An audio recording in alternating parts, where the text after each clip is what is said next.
Hey everyone, and welcome to today's Explainer.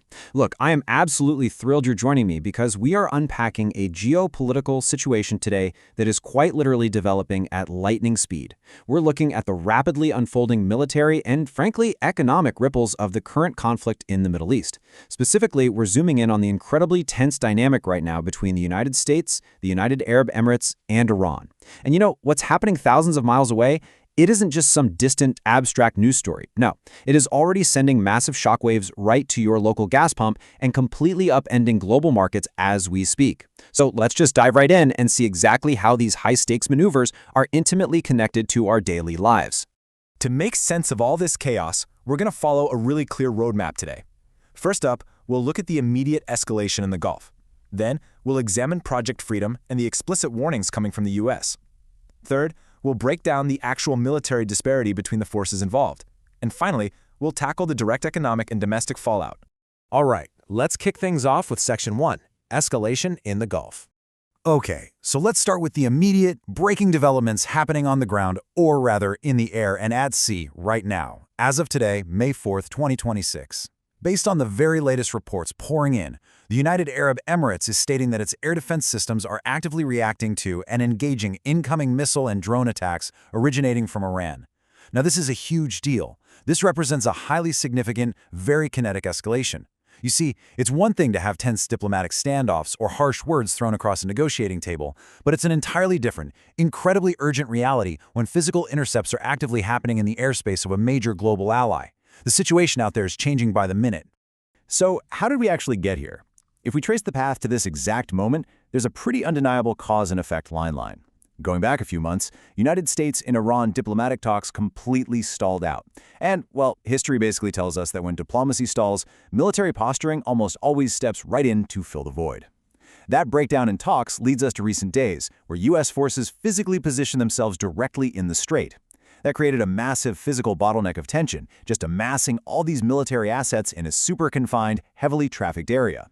And that pressure cooker is now erupted into today's reality, the UAE actively intercepting those Iranian missiles and drones.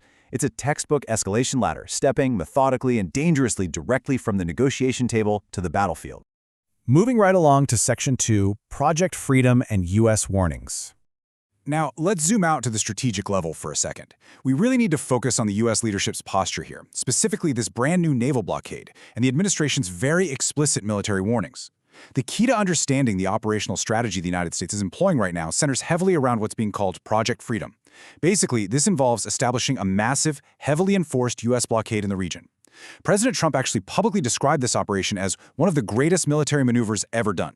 So yeah, this absolutely isn't just a routine naval patrol.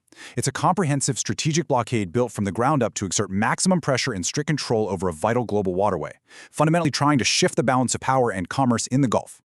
And to be clear, the administration is definitely not leaving any room for ambiguity when it comes to enforcing this blockade. President Trump issued a very direct, incredibly stern warning to the Iranian regime regarding any potential interference with U.S. vessels working to implement Project Freedom. He stated, point blank, that if they attack any U.S. vessel, they'll be blown off the face of the earth. That is some stark, highly escalated rhetoric, right? It really underscores the insanely high stakes of this blockade operation. The administration is essentially signaling an absolute, unequivocal zero-tolerance policy for any kinetic pushback against the U.S. Navy's presence in the strait. Which brings us to Section 3, the military disparity.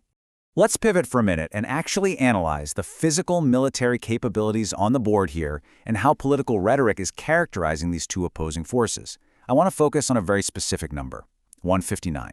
Recently, President Trump highlighted this number, claiming that Iran previously had a navy made up of 159 ships. But then, he followed up that historical count with a bold, sweeping assertion. He stated that today, they don't have a navy anymore. This kind of deliberate framing is a clear rhetorical strategy utilized by the U.S. leadership to project overwhelming dominance. It's meant to assert to both the domestic public and international observers that the opposing naval force has been entirely neutralized as a conventional, functional threat. But, we really have to look at the broader picture of how these two forces actually operate in a combat environment. On one side, President Trump notes the U.S. has more weapons and ammunition at a much higher grade than we had before. The conventional technological advantage of the United States, it's clear and well documented. But on the flip side of that equation, Iran has a highly practiced history of asymmetric tactics. Think back to that mysterious historical capture and downing of an incredibly expensive U.S. stealth drone by Iranian forces. That's a perfect example. It serves as this glaring reminder that while the U.S. holds undeniable conventional superiority in sheer firepower, asymmetric warfare using unexpected tactics, relatively cheap drones, and highly localized strikes remains a highly complex, very dangerous wildcard in this conflict. And this exact dynamic really informs how the U.S. administration is choosing to categorize the current hostilities. President Trump actually stated, "I call it a mini-war because that's all they are." He also noted that due to their diminished military capacity, Iran has become much more malleable in diplomatic talks.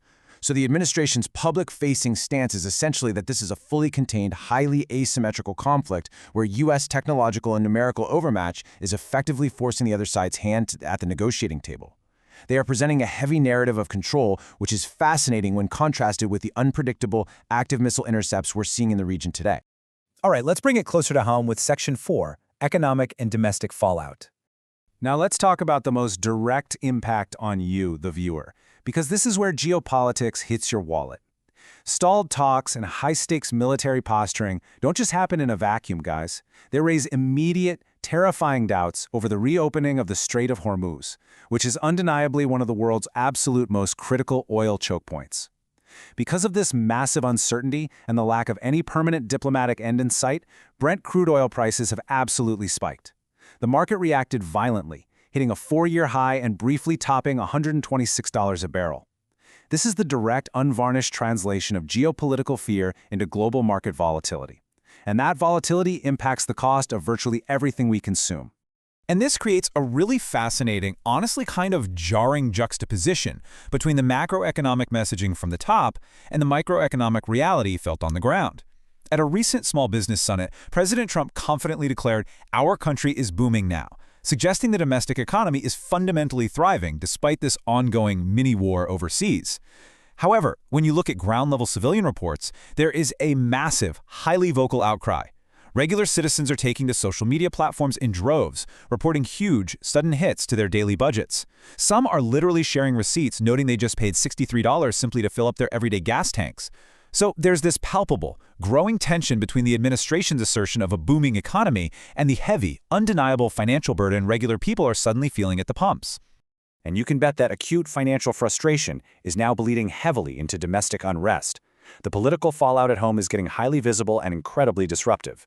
Just recently, Defense Secretary Pete Hegseth was providing sworn testimony before the Senate, and the proceedings were completely interrupted by deeply angry protesters.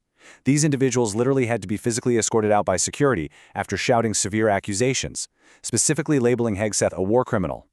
The core argument radiating from these crowds is a vocal, unyielding assertion that the American people simply do not want to go into this war.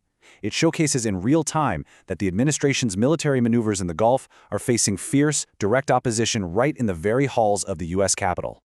Listen, if you want to continue making sense of these fast-moving situations and understand exactly how global events intimately impact your daily life, please make sure to subscribe to Conflict Explained. We are deeply dedicated to bringing you these structured, impartial explainers, so you're never left in the dark when the world starts shifting beneath our feet. So, we have to end on this critical, hanging question. We've got Project Freedom aggressively blockading the region, the UAE actively shooting down incoming missiles as we speak, deep and vocal unrest here at home, and global oil markets that are highly sensitized to every single maneuver. With diplomatic talks entirely stalled out and military hardware now doing all the heavy talking, what is the ultimate future of the Strait of Hormuz and the global economy? It's a situation that remains incredibly fluid, highly dangerous, and the next few days will be absolutely crucial in determining our path forward. Thank you so much for joining me for this explainer. Stay curious, stay informed, and I will see you in the next one.